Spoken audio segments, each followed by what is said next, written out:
เนี่ยแต่ออกนี่ชิมเนื้อแกรงจัดเกยร์บางเนี่ยออกนี่ชิมเนื้อแบบนั้นตาเนี่ยออกนี่ตัวบานาของแบบไม่จะพวกการทัวแบบนั้น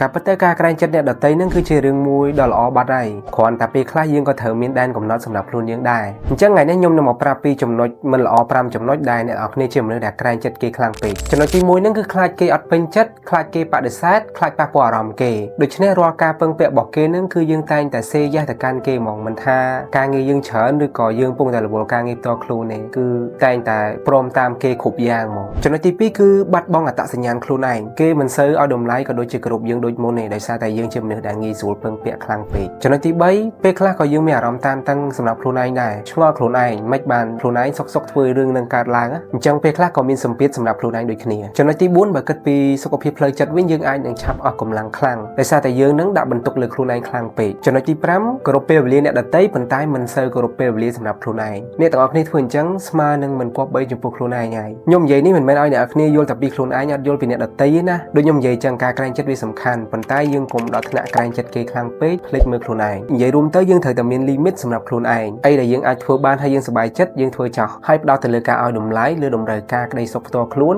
និងតុល្យភាពមិត្តភាពរបស់អ្នកទាំងអស់គ្នាអញ្ចឹងអ្នកទាំងអស់គ្នាត្រូវរស់នៅដើម្បីខ្លួនឯងកុំរស់នៅគប់ចិត្តអ្នកដែលគេមិនឲ្យតម្លៃយើងហើយអ្នកដែលឲ្យតម្លៃយើងក៏ត្រូវឲ្យតម្លៃគេដូចគ្នា